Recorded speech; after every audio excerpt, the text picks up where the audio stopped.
Buenas noches.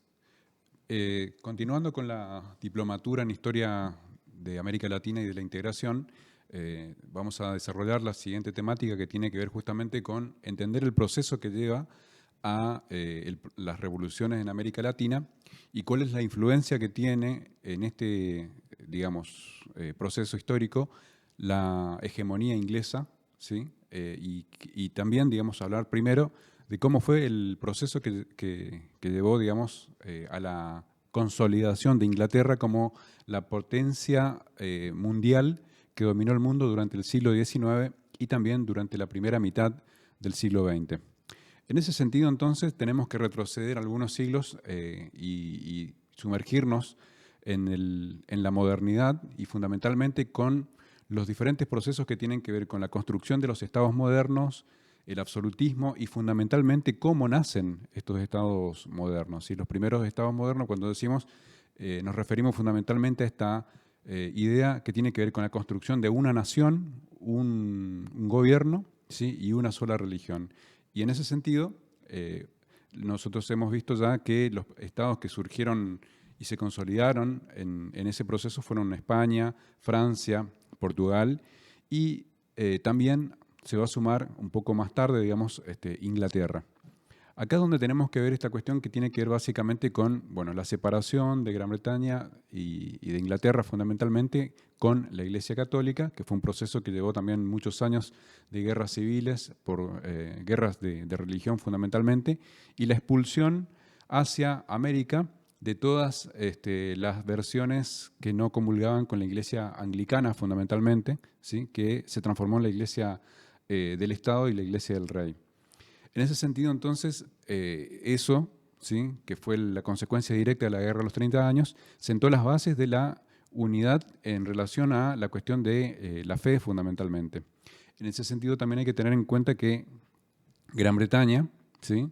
Estaba atravesando un ciclo de transformación profunda que tenía que ver con la revolución industrial y fundamentalmente con lo que fue el proceso de parcelación de tierras, la concentración de una clase terrateniente que después también va a ser crucial para el desarrollo de la industria textil, ¿sí?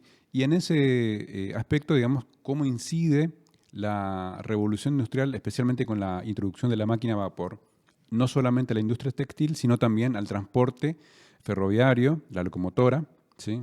Y también después aparece introducida al transporte marítimo con la expansión del transporte hacia otros puntos del mundo, especialmente en lo que se conocía como la triangulación, ¿sí? Del comercio entre Europa, África, América, donde también el tráfico de esclavos jugaba un rol fundamental en la construcción de ese nuevo mundo.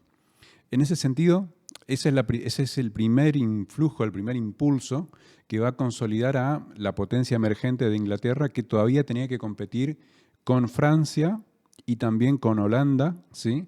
Pero que finalmente va a terminar de zanjar esa cuestión con la guerra de la Sucesión Española y la paz de Utrecht, ¿sí?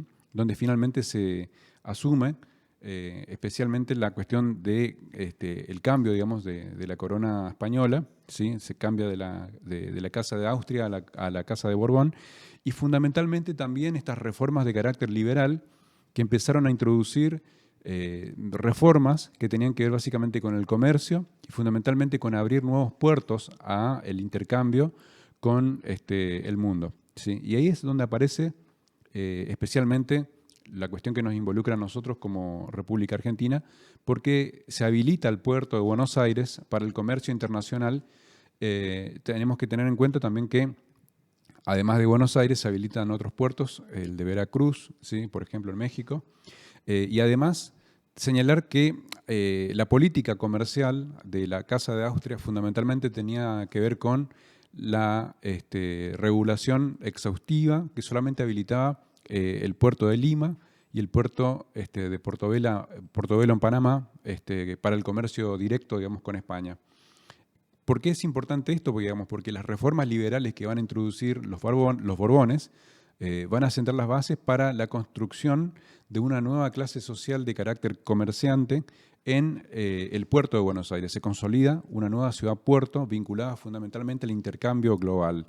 En ese sentido, entonces, hay que tener en cuenta que también es importante que esto no quiere decir que no existía un comercio previamente, sino que está fundamentalmente señalando que el comercio era de carácter ilegal, ¿sí? Y se basaba fundamentalmente en el contrabando como principal actividad económica, en el cual el intercambio circulaba en torno fundamentalmente a la extracción de cueros vacunos, ¿sí? El saladero, que era también otra industria poderosa, digamos, del Río de la Plata, y que estaba fundamentalmente orientado, en el caso del saladero, a los mercados esclavistas, Brasil, Cuba, ¿sí?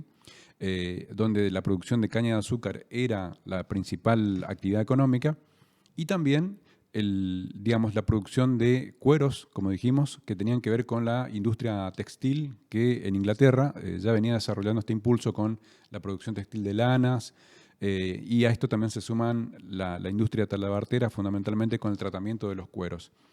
Esto, como dije, funcionó de manera ilegal, ¿sí?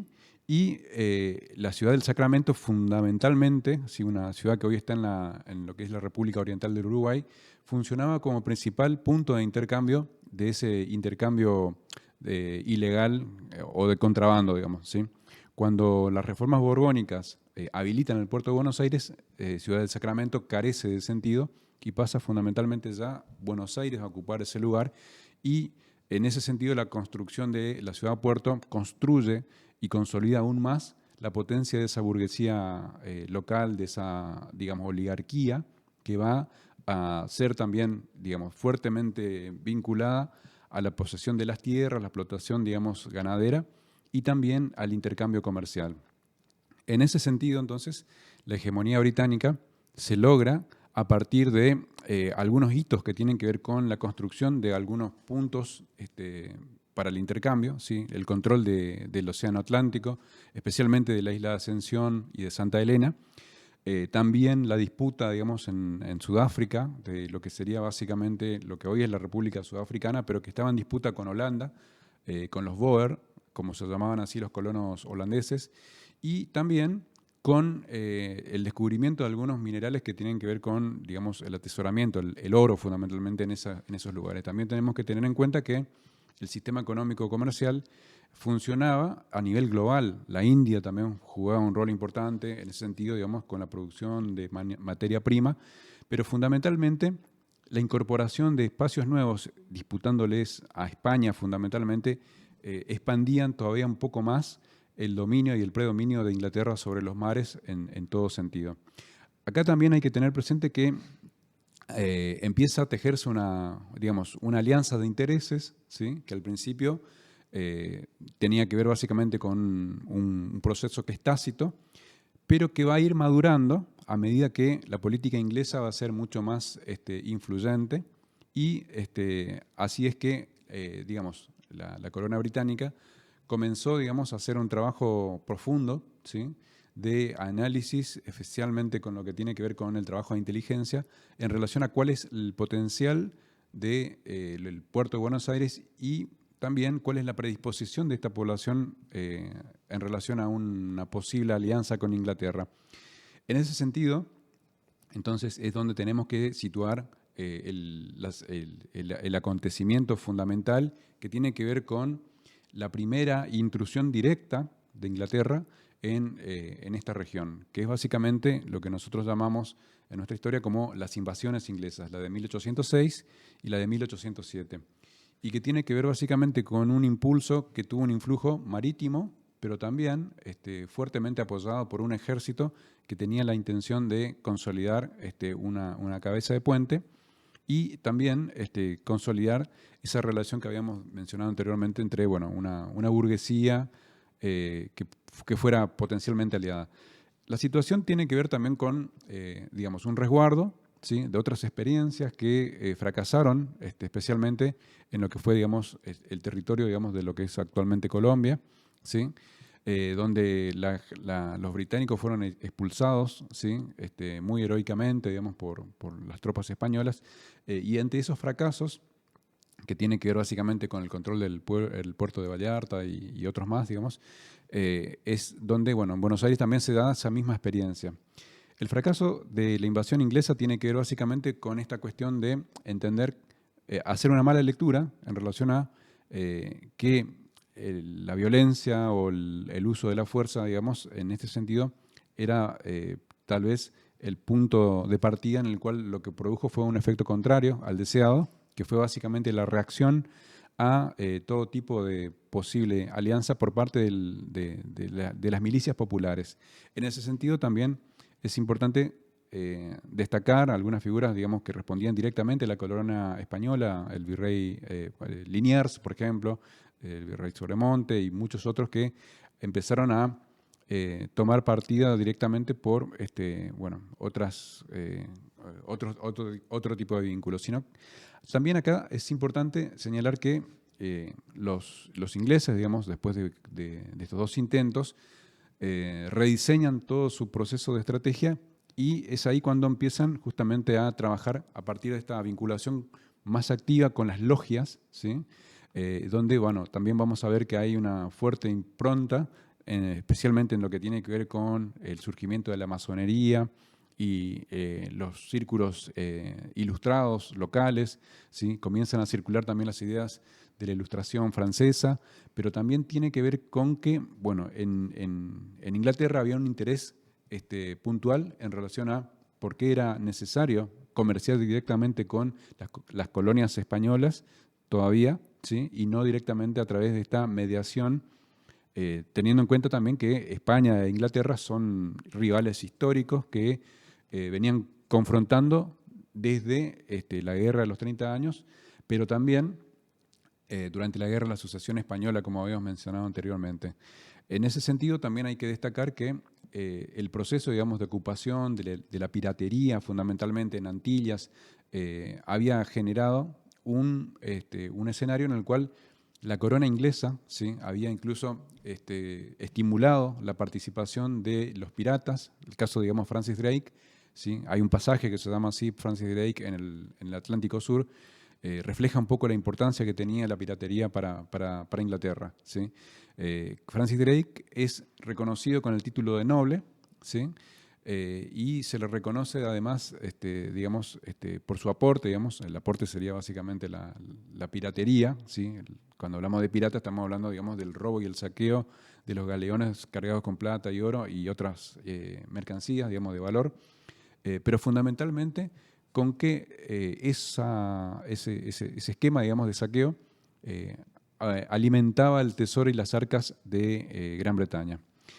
Hasta acá, entonces, el primer esquema que tiene que ver básicamente con cómo fue perfilándose el proceso que nosotros llamamos la hegemonía inglesa. Ahora, ¿cuál es la incidencia de todo digamos, de toda esta construcción previa en relación a lo que nosotros vamos a ver como las revoluciones en América Latina? Acá tenemos que también hacer dos grandes distinciones, porque no fue lo mismo el proceso que se dio en Hispanoamérica que el de Brasil, por ejemplo, ¿sí? Hay que tener en cuenta que acá, ¿sí?, hay una continuidad y también una ruptura. ¿Continuidad con qué? Digamos, en el sentido de que Brasil era una colonia portuguesa, Portugal había sido, digamos, una sola corona con España entre 1580 y 1640. ¿Sí? 1640 se separa Portugal de España y comienza una alianza estrecha que tiene que ver básicamente también en lo político y en lo militar con Inglaterra, donde Inglaterra, ¿sí?, veía en la expansión de Portugal la expansión también de su comercio. Digamos. Portugal no era una potencia industrial ni mucho menos, sino que se basaba básicamente en el intercambio comercial de productos que eran manufacturas que no pasaban por un proceso de industrialización, ¿sí? El palo Brasil, la caña de azúcar, etc. Y por lo tanto, la importación de manufacturas iba directamente a todas sus colonias, hasta el último y recóndito espacio.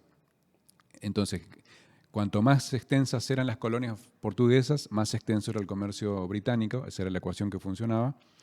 Y, sin embargo, lo que nosotros vemos en el proceso, digamos, también que tiene que ver con lo que fue a principios del siglo XIX, las llamadas guerras napoleónicas, que tiene que ver básicamente con la invasión de Portugal por parte de Francia, también de España, ¿sí? Y el traslado de toda la corte portuguesa a Brasil, ¿sí? A Río de Janeiro puntualmente, ¿sí? Entonces, ¿qué es lo que sucede ahí? El emperador Pedro I, ¿sí? Que era hijo digamos, del emperador brasileño, portugués, perdón, una vez que finalizan los conflictos en Europa, ¿sí? Deciden no acompañar a su padre, ¿sí? Y digamos, cuando llega a Portugal se entera, digamos, de la declaración de la independencia de la antigua colonia portuguesa, o sea, Brasil, ¿sí? Que se transforma en un imperio, ¿sí? Con Pedro I como primer gobernante, ¿sí? Una revolución de palacio que marca, digamos, desde entrada, digamos, una diferencia fundamental. ¿Por qué? Porque el proceso no fue tan sangriento ni desgastante como el que sí vivieron las colonias españolas. Y eso también tiene una explicación, digamos, ¿sí? Era fundamental preservar la unidad de Brasil ahora, porque también eso garantizaba la expansión del comercio de Inglaterra, ¿sí? En América, pero ya directamente sin ningún tipo de negociación con la corona portuguesa. En el caso, volviendo al a Hispanoamérica, ¿sí?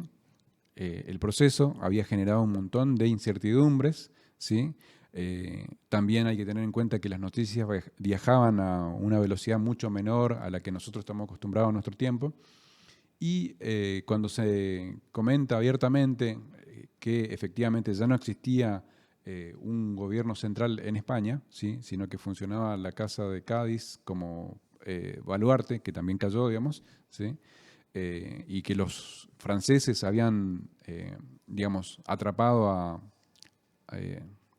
y habían puesto, digamos, al rey de España, digamos, como prisionero, a Fernando VII, y puesto en su lugar a José Napoleón, el hermano de Napoleón Bonaparte, digamos, ¿sí? Al que los españoles lo llamaban Pepe Botellas, bueno, o sea, no lo querían, lo tenían de alguna manera, digamos, como un gobernante no bienvenido, ¿sí?